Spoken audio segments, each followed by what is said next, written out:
boa tarde para você que curte o Globo Esporte. Alô, você trabalhador. Grande beijo para você que está folgando, para você que está trabalhando, que seja um grande feriadão pra gente.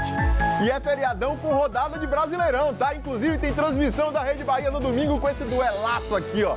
Tricolores se enfrentando, São Paulo contra a Bahia, domingo, 4 da tarde. O jogo é no interior do estado, tá? Em Bragança Paulista. É confronto direto, valendo vaga no G5 do Brasileirão.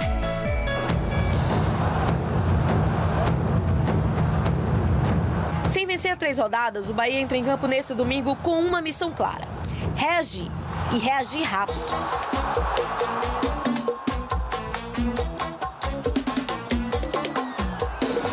O tricolor encara o São Paulo em Bragança Paulista, tentando dar fim ao momento que já liga o sinal de alerta e começa a incomodar de vez o torcedor.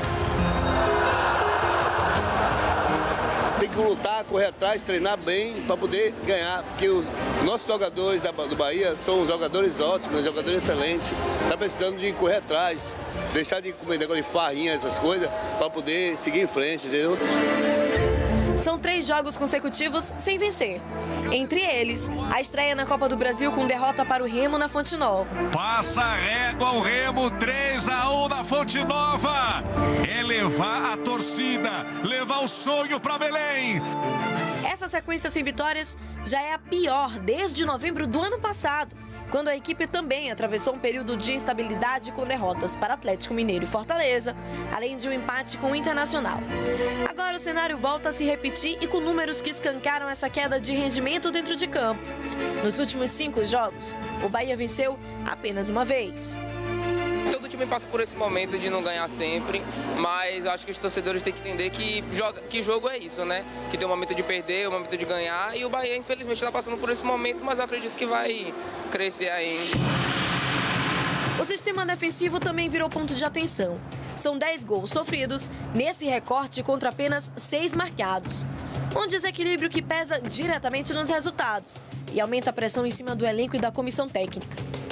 E eu acho que é o momento mais delicado, mais difícil pós-Atlético Mineiro 2023. Nós não havíamos perdido 2 jogos seguidos no ano, nós já vamos entrar em maio e nós no máximo que aconteceu foi uma derrota e uma recuperação rápida. Luciano Juba levanta a torcida do esquadrão! Mas se os números preocupam, existe um fator que pode servir de combustível para uma resposta imediata. A equipe é uma das melhores visitantes da Série A, dividindo esse posto com o Palmeiras, com um aproveitamento que chama atenção, 66%. O Bahia, ele é um time que ele tem altos e baixos, mas ele sempre dá a volta por cima. O nosso Bahia, ele dá a volta por cima. E é nesse contraste que o Bahia tenta se apoiar. De um lado, a urgência por resultados e a pressão crescente. Do outro, a confiança de quem já mostrou competitividade longe de Salvador. Mas a gente confia no nosso time, sim. A gente sabe que o Bahia tem um time forte, tem um time competitivo. E eu tenho certeza que agora, domingo, a gente vai dar a volta por cima e vai vencer essa partida. O jogo desse domingo vira, então, mais do que uma simples rodada. É a oportunidade de interromper a sequência negativa, recuperar a confiança e, quem sabe, iniciar uma nova fase na temporada. E a gente já falou aqui sobre a quantidade de ex que envolve esse São Paulo e Bahia, né? E essa realmente é uma das grandes histórias do confronto. Agora, será que isso faz diferença mesmo? A gente sabe que lei do ex é uma das mais temidas do futebol brasileiro. Mas vamos mostrar na prática aqui, ó, o desempenho de cada jogador do ex-time dentro desse duelo. Vamos aqui, ó, mostrar começando, claro, com o Rogério Ceni, o maior e mais dolorido exemplo de todos. Afinal, ele é o maior ídolo do seu ex. O cara ganhou quase tudo como jogador por lá e começou a carreira de técnico por lá também, né? Mas jogando contra, foram 13 jogos e apenas uma vitória que foi conquistada justamente quando ele estava treinando o Bahia no ano passado. 2 empates e 10 derrotas. Esse é o histórico do Ceni, jogando contra o São Paulo. Agora a gente tem uma dupla que chegou recentemente do São Paulo para o Bahia no ano passado. Michel Araújo, olha ele aqui, ó. O uruguaio enfrentou o São Paulo, seu ex-time, apenas uma vez, que foi aqui na Fonte Nova, justamente o jogo que o Bahia venceu, quebrando esse tabu, né? Ele foi relacionado no jogo de ida lá no Morumbi, mas não entrou em campo, então a gente não conta. Do lado de cá tem o Rodrigo Nestor, que jogou justamente esse jogo, o jogo de ida lá no Morumbi, do primeiro turno, em que o Bahia perdeu. Foi apenas esse único jogo em que ele enfrentou o seu ex-clube, que ele tem uma história belíssima por lá. Ele fez o gol do título da Copa do Brasil, o único título que faltava ao time do São Paulo, né? Então, o torcedor tem um carinho muito grande por ele.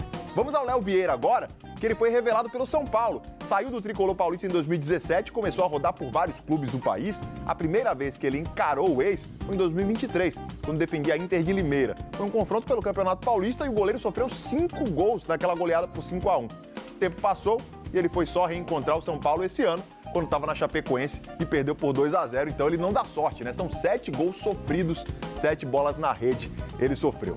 Agora tem o William José, que esse leva a melhor quando enfrenta o São Paulo. Ele passou um tempão na Europa, então enfrentou poucas vezes, mas ano passado foi decisivo. Marcou 2 gols na vitória aqui da Fonte Nova. São 4 jogos, 3 vitórias, apenas 1 derrota. E a gente vai relembrar esses gols. Como foram esses gols do William José em cima do São Paulo no ano passado? O primeiro foi de cabeça, tá? Eric Pulga faz a jogada lá pela esquerda, faz o cruzamento certeiro na cabeça do camisa 12. William José marcando contra o seu ex. E depois ele teve a chance na cobrança de penalidade e marcou também ali deslocando o goleiro, né? Muito legal. E do outro lado, será que tem esse também? Roger Machado treinou o Bahia em 2019 e 2020 e até o ano passado, gente, ele tinha a marca de melhor primeiro turno do Bahia na história do Brasileirão de pontos corridos. Mas o Rogério Ceni quebrou esse recorde. São 5 jogos que ele fez contra o Bahia, 3 empates, 1 derrota e 1 vitória. Tem mais 2 jogadores lá no São Paulo. Arthur, um ex que deixou saudade para a torcida do Bahia, hein? Ele enfrentou o esquadrão 7 vezes e o único gol marcado foi em 2020, quando defendia o Bragantino. O jogo terminou empatado por 3-3. Ele tem 3 derrotas, um empate, 3 vitórias, bem equilibrado o confronto. Já Cauli vai fazer seu primeiro jogo contra o Bahia. Ele nunca enfrentou o Bahia, né? E é um jogador que ainda pertence ao Bahia e está emprestado ao São Paulo. Então, são esses os ingredientes para o jogo do domingo. E vamos ver, né, se o ex vai fazer a diferença ou não. E você acompanha as emoções e a sofrência na tela da Rede Bahia, tá bom? Agora a gente vai falar do Vitória. Saudações, torcida do Esporte Clube Bahia, tudo certo? Vocês estão no Sala ECB, e vamos juntos continuar em mais um vídeo do nosso tricolor baiano. Bom, ataque do Bahia preocupa após marcar menos gols que concorrentes do G5. E o rendimento ofensivo do Bahia nas 12 primeiras rodadas do Brasileirão 2026 liga um alerta na campanha da equipe. Mesmo competitivo e presente no G6, o tricolor apresenta números abaixo dos principais adversários que brigam na parte de cima da tabela. Com 17 gols em 12 partidas, o Bahia registra a média próxima de 1,4 gol por jogo. Entre os times do G5, 4 já superaram a casa dos 20 gols, Flamengo com 24, Palmeiras e Fluminense com 23 gols cada e o Atlético Paranaense com 20. Já o São Paulo, que ocupa a 4ª posição, tem a mesma quantidade de gols do time baiano. Considerando o panorama geral, o Bahia aparece apenas como o 10º melhor ataque da competição, empatado com São Paulo e Cruzeiro. Embora consiga avançar com frequência ao setor ofensivo, o tricolor encontra dificuldades para transformar essas chegadas em chances claras. A equipe soma 21 grandes oportunidades criadas, número que a coloca entre os piores nesse aspecto, à frente somente de Vitória, Chapecoense, Palmeiras e Corinthians. E além disso, a baixa eficiência chama a atenção.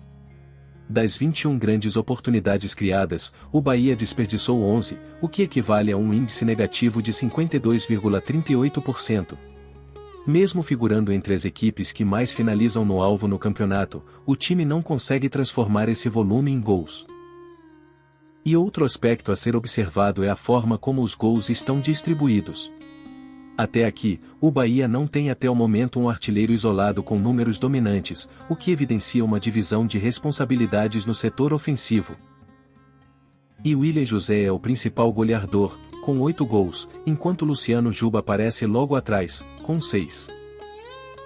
E apesar das dificuldades no ataque, o Bahia continua perto do G4, com uma diferença de apenas 2 pontos e ainda tendo um jogo a menos em comparação com alguns rivais.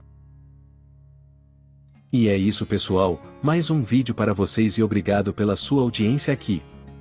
Um abraço para todos, fiquem na paz e até mais, valeu, torcedores!